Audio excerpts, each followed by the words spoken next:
So just to clarify, Senator, I believe your question is at what point the revenue raised by the $2.87 a pack would be less than that raised by the 87 cents a pack? You said it so much more clearly than that would be a very long time. It's hard to say. It would certainly be very far into the future, I would think, because just because of the sort of a reduction in consumption would result from the higher tax rate, but because the higher tax rate would raise so much more money, the point at which you would come back to the same level of revenue would be many, many years into the future. Thank you. That would have been my guess. But at the same time, this bill backfills programs that are currently funded because they're going to expect lower revenues, but you're telling me that that's sometime in the far future. So why are we needing to spend money to backfill for programs that aren't going to experience a loss of revenue for many years to come? Well, perhaps I should clarify. The loss of revenue, my understanding was that we were comparing the total amounts of revenue. The revenue raised by the 87-cent component of the cigarette tax would very soon after the tax is passed begin to decline due to fewer tax packs being purchased. So in that sense, one could see the rationale for the backfill taking effect shortly thereafter. Okay, and then are we including any estimates for the additional tax revenue the state will experience as a result of including e-cigarettes for the first time in the tax? How much more money is that going to bring us, and how does that impact the need to backfill these programs that you say are going to have to be compensated for loss of revenue as a result of the increase? Well, the electronic cigarette component is much less certain for a variety of reasons because the trajectory of the market has been less stable. It's a much newer, faster growing product, and also the consumption response to price changes is less well researched. We estimate that component would raise about our best estimate is maybe around 100 million. So certainly much less than our estimate of about 1.2 billion from the conventional cigarette tax component. But it would be maybe an additional 100 million, although it could be considerably higher or lower than that. And and I know these projections are always difficult because we're in new territory here, but do these estimates reflect that the e-cigarette market has grown from $1 billion just a year or so ago to 2.5 billion or even 3 billion now, and that projections are for it to grow to as much as 7 or 10 billion by the end of the decade? Yes. These estimates are based on what we regard as a reasonable projection of the future size of the e-cigarette market, but partly for the reasons you've just mentioned, it's been very rapidly growing and very new, and that makes it much harder to project, but we certainly have attempted to do so. Okay. Thank you, Mr. Chair, and again, thank you, Senator Hernandez. One more thing, Mr. Chairman. I thought there was some other question. I know Senator Mitchell needed. No, are you going to wait? I'm going to skip ahead to Senator Monning. He has to get the judice. With your indulgence, sure. Senator Bell, because you were next, but if I could let him have a statement. Thank you, Mr. Chair. Thank you, members, for your indulgence. Senator Leno and I both have to head to Judiciary Committee, and I just want to make a very brief statement along the lines of some we've heard, thanking the author and your staff for crafting this, and also to acknowledge the stakeholders who I understand have been at the table working to find a solution on the MCO tax. And what troubles me is to hear some of our colleagues who, since they don't prefer this method of addressing challenges we face in meeting our healthcare objectives, particularly with developmentally disabled community restoration of funding in that area, that there's kind of a proclamation not to engage in trying to make this pathway work. This is what's before us.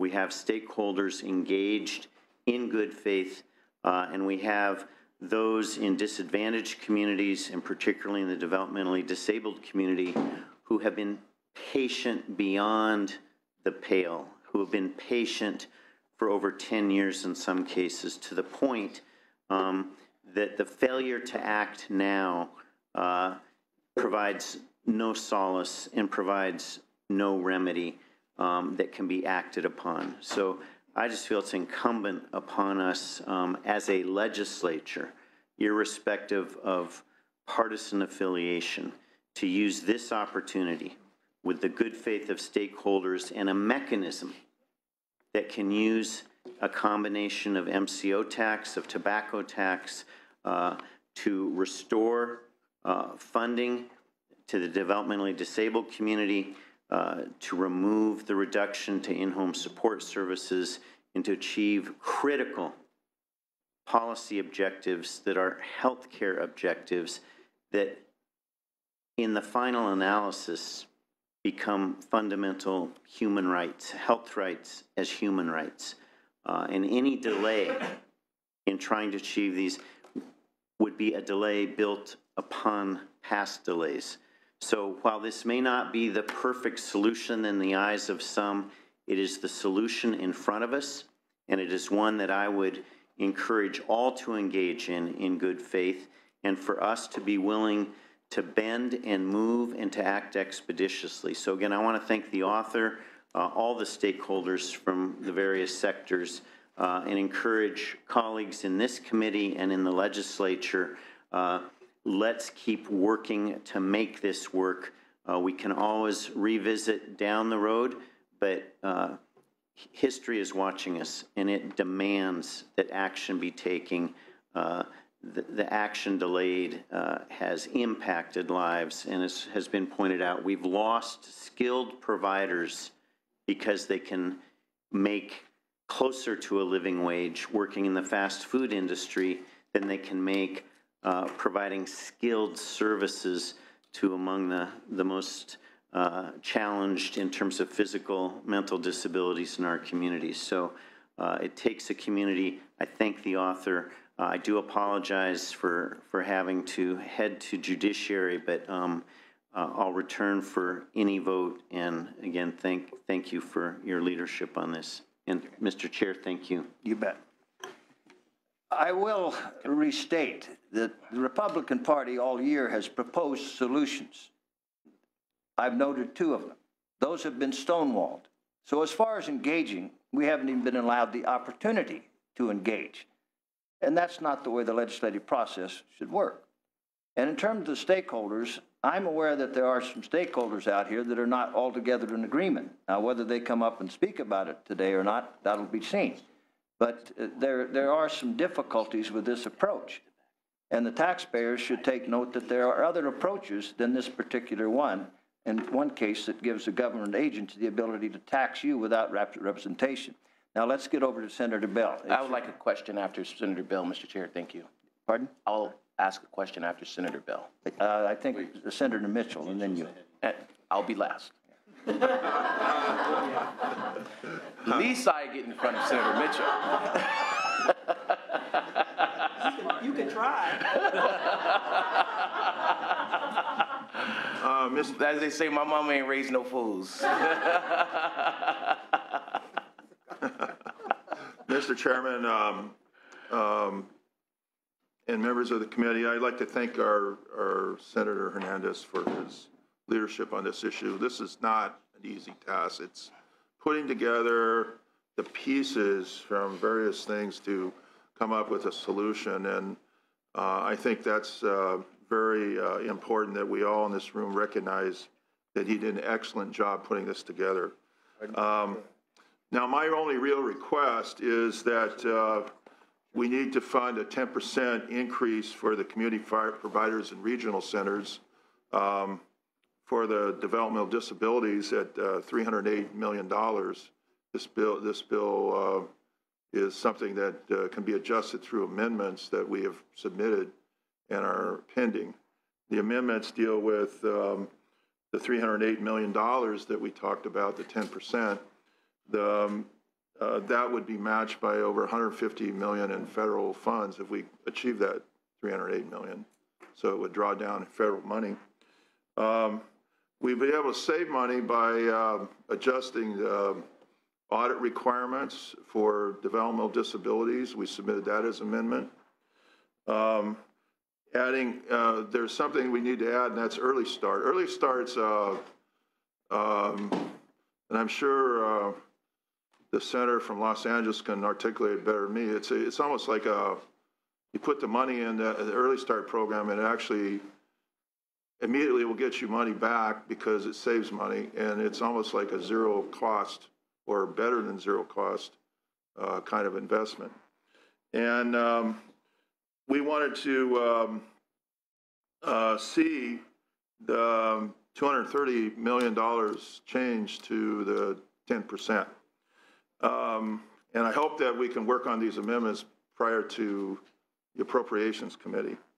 Now, this whole issue of discussion of how to budget the Department of Developmental Services started, I think Carol Liu and I had a hearing in Los Angeles last year, and we received testimony. And the problem is that a lot of these estimates that normally would be in a department budget as a base budget, like we were talking about with Senator Leno here, for the regional centers, because they're really a creation to involve the community in helping people with developmental disabilities. Back in the 70s, that's the way it was created. These aren't departments, they're community organizations that are providing the services. So they're not necessarily treated the same way as a state department or agency, and therefore, in a lot of ways in the budget and appropriation process, they're discriminated against and looking at it as a lower level program than the departments. So I want to say that for the record, we need to treat the budget for the Department of Developmental Disabilities in these programs more like we treat other departments in terms of looking at it from a regular sustainability-based budget rather than have them come up here and argue for any kind of increase every year. We don't do that with other departments. This has been a uproar in the community. 64 legislators have signed a letter stating they wanted a 10% increase in the budget last year, and we got nothing. This has generated thousands of people in rallies all over the state of California, demonstrating that the critical needs are there, and the people are speaking loudly that this is something that we don't want to see destroyed. The safety net should not be shredded. I wanted to say in closing on the budget process, just to, I think Senator Nielsen and Senator Anderson made some comments. We have submitted proposals. See, we go through a legislative process. You come to the meeting, you sit here at the meeting, you present proposals. I have my amendments I gave to Senator Hernandez's office, and I don't know, have you received any other amendments, Senator? Oh, just yours. Just mine, thank you. So I think the process is to work with the author of the bill to submit amendments, and I want to say that if that's the case, these are amendments that we'd like to see supported. The budget, as I said, an appropriation process discriminates against the developmental disability, and it also kind of, we all know the recent kind of budget process we've all reviewed. And there's an intentionally underestimation of the revenues. This comes through our budget process, and it always, we find out that in the January budget that comes up in January, all of a sudden the new revenue is recognized, and then it's spent on various things that are priorities in the January budget process. So it's kind of almost like a little bit of a second budget process. I'll give you some example of this manipulation. In the May projections, the governor's, the budget was $4.2 billion below the actual general fund revenues in the year 12, 13. It was like that far off. And 5.4 billion off the mark in 2013, 14. Halfway through the 14, 15 fiscal year, the projections from last May are 2.7 billion below the Department of Finance latest revenue estimate for the current budget year. This process of underestimating the budget and then creating a hardship falls, as we know, because of the locked-in funds for education and the rainy day fund and so forth, falls mainly on the Health and Human Service area, because we all know we have a messy situation with our Department of Corrections, and so the beneficiaries seem to be the Department of Corrections of this process. And I wanted to say that a lot of things that happen in the Department of Correction are going through unobserved in a lot of ways compared to the scrutiny that's given in the Health and Human Service area and the chairman of the subcommittee is right next to me. So I think that we have to recognize that this whole manipulation of the budget process, the underestimated revenues, has this year has specifically been to the detriment of the Department of Developmental Services and the programs. And as we know also, in the last 5 years, there's been 435 residential treatment care homes closed. And there continues to be, after June's budget was approved, more homes closed. And we know that's happening right here in Sacramento. Every day, another home closes in the state of California. So if we want to continue that process, we can ignore this. We can come up with excuses why not to vote for Senator Hernandez's legislation that he's proposing, or we can act and say, hey, it's not perfect, but we have to act to protect the health and well-being of people that are developmentally disabled, and now's the time to act. So I would like to see those amendments adopted. I would like to see us stand firm and not come up with any more excuses or other kinds of reasons why you can't vote for these things. We have to act, and we have to act now. Let's support this. Thank you. Senator Mitchell.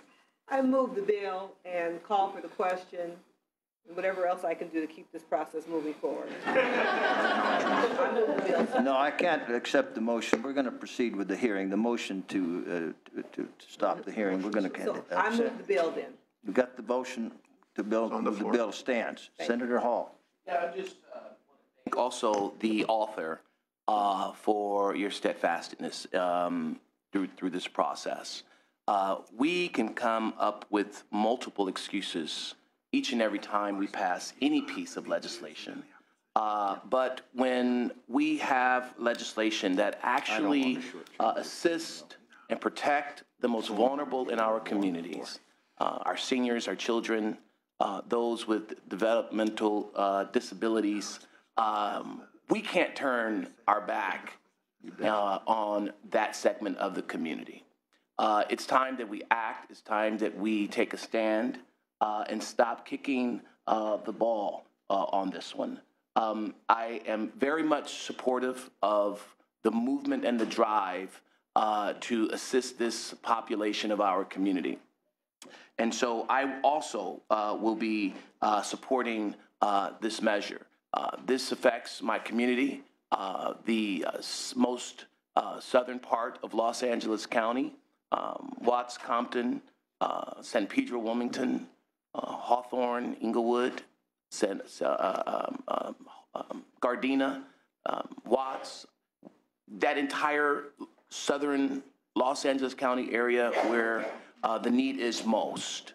And so I will be standing with you on this measure. I'm just curious, however, of the MCO tax and the tobacco tax, how those are joined instead of bifurcated. So if you could give some some clarity as to that component, as to why they're together and not bifurcated. But I will be supporting it. I think it's a need in our community. And by the way, every legislator in the Senate and in the Assembly has a chair and a desk where they are included in every discussion that happens under this dome. And so I'm offended by the notion that, one don't have a role or voice in the discussion as legislation is being passed out of this House. So again, thank you for this legislation. We'll be supported, but if you can just address that issue. Yeah, definitely. So as what I made in my opening comments, as chair of this select committee or in special session, we have a role to fulfill, which is the special session that was called by the governor to do, in health that is, to do two things. To, number one, to make sure that we have an MCO tax and to look at additional revenues for Medi-Cal reimbursement rates and developmentally disabled, and IHHS. So what I needed to do is put that into a package, and that's why they're put together. There's two separate issues here. The first issue is that of the MCO. If we do not reauthorize that, even though it's going to be next year, that is $1.23 billion less that's going to be available for Medi-Cal. Then the second part of it is the additional revenue for the Medi-Cal, reimbursement rates, et cetera. For me, the reason why I put the developmentally disabled into the MCO to make a statement that is absolutely my highest priority, that needs to get funded, and it has a dedicated funding source from that particular portion of it. So that's why it's all in one particular bill. Thank you. Senator McGuire. Thank you so much, Mr. Chair, and just a few items. First of all, just want to say thank you to Mr. Hernandez. I think that we have created an expectation, legislature as well as the administration, that we're going to act. And folks are waiting to see that action now.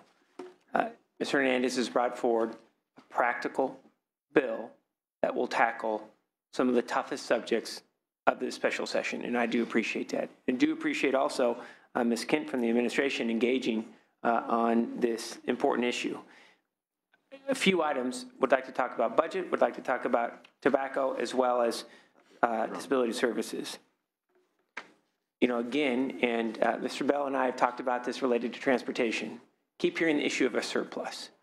Because of voter mandate, the vast majority of dollars are going to public education. Number one, backfilling recession-era cuts and bringing us up, hopefully, to the middle of the pack, down from 50 in the nation when it comes to per pupil spending. So that's a guarantee that we have to be able to fulfill. Number two, rainy day fund, once again, approved by voters. So when we keep talking about a surplus, the vast majority of those dollars now are tied up in voter mandate. And we are about to see another hole if we don't act in regards to the MCO tax. And we slide back once again. So focusing on these two funding models, one in tobacco, we know from every study there is no better way to suppress smoking in this state and to stop smoking with young people compared to the price of a pack of cigarettes. It's the number one way we can stop smoking in this state. And we should be taking action on that. And by the way, we are towards the bottom when it comes to a price per pack. Montana and Texas are higher than California. Texas. New York is at $4. We're at 87 cents. The time to act is now. And by the way, there's been a lot of discussion about socialized medicine, I've heard in this discussion. We spend trillions of dollars across this country on tobacco-related diseases that are not reimbursed. 40,000 Californians die every year from tobacco-related diseases. And that is why we need to be able to advance this tax. And then on the issue of disability services, hundreds of vendors have left the system because it's been 15 years since we've seen higher rates related to disability services. I do think that as Mr. Leno had mentioned, I know that Mr. Hernandez is working on this right now, and again, cannot say thank you enough, sir, is guaranteeing that the administration is going to have an allocation in the budget so that we're not having to recycle this conversation.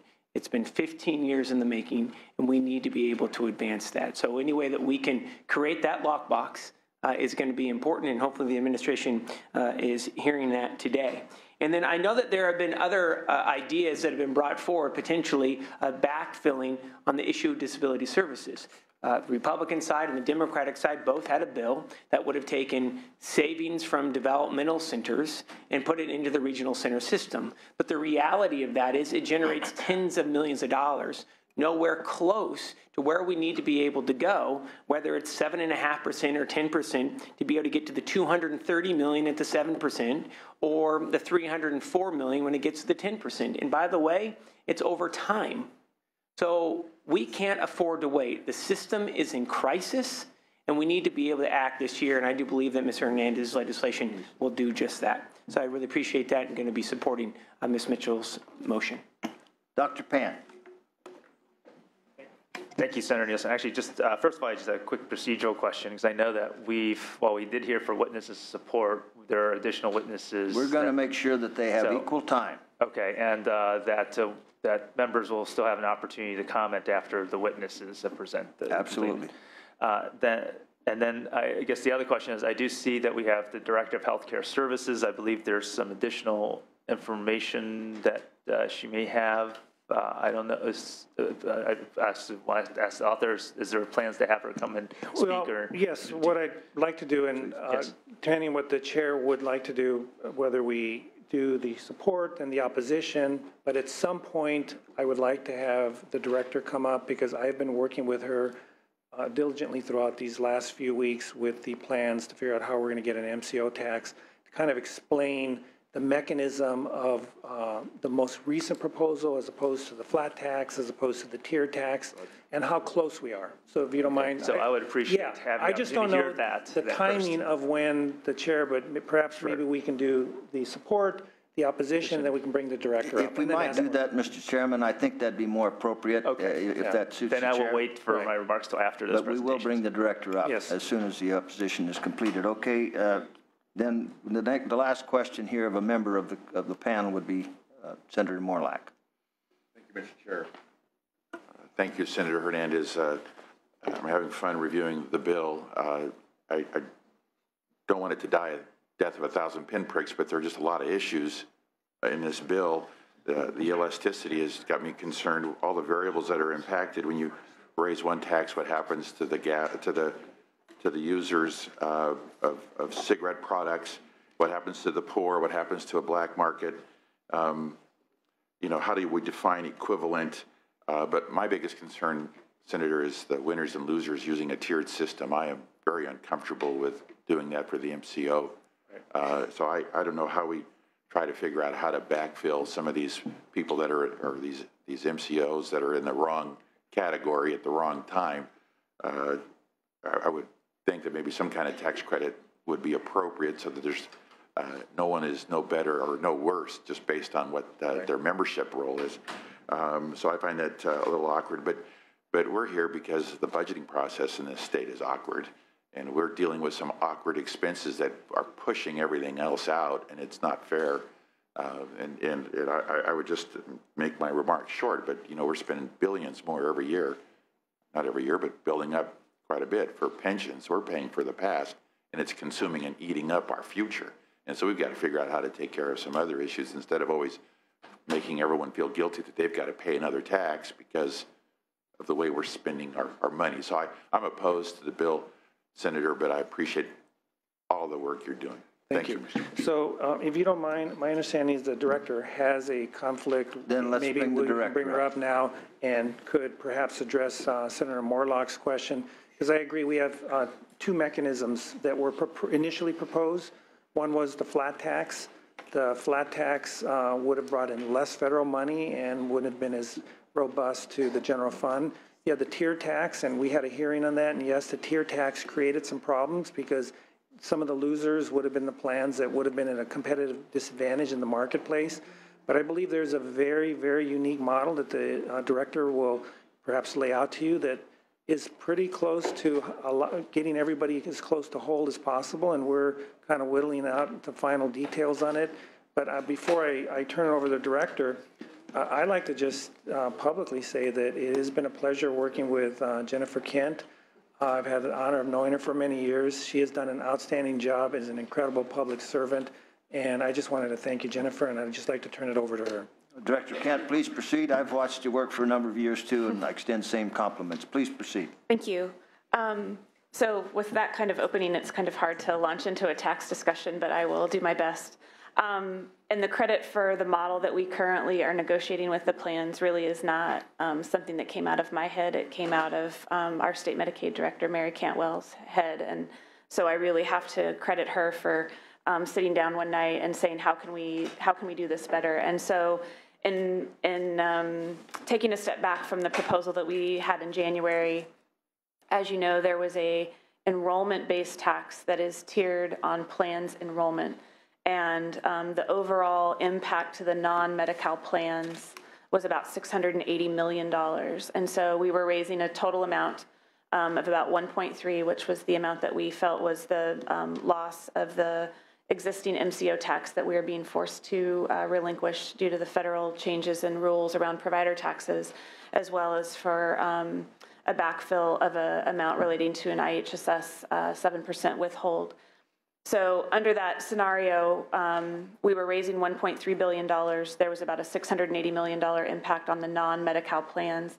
We heard quite loudly from the plans that this was extremely difficult for them.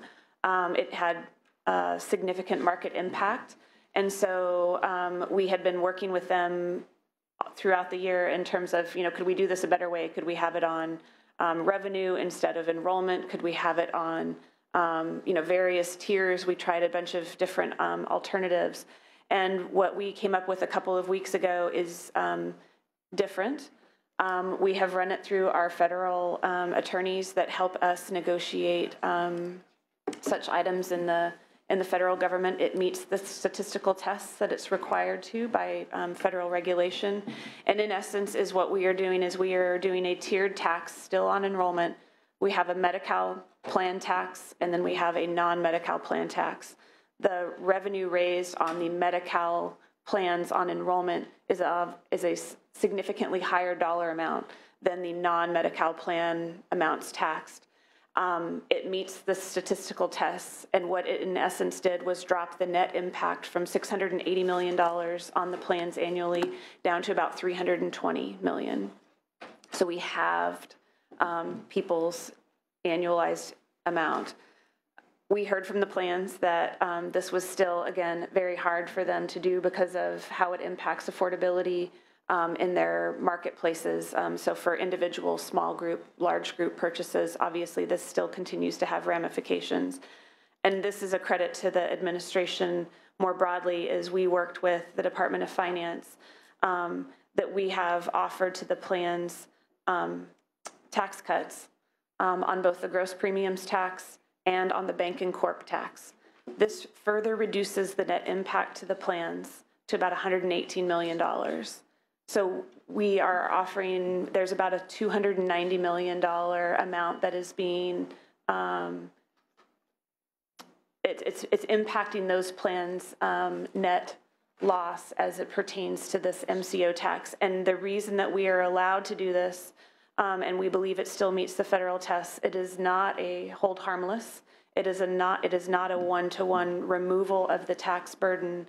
But what we are in essence arguing is that we are, instead of adding a tax onto a taxpayer, we are removing a tax. So that is both the bank and corp and the gross premiums tax. And instead we are instituting a new tax in which we will be drawing down federal dollars. So we believe that significantly changes the nature of the impact. And so I won't speak for the plans. They can speak for themselves as to where they individually fall out. We acknowledge that there are still plans that have some difficulties with what we have proposed.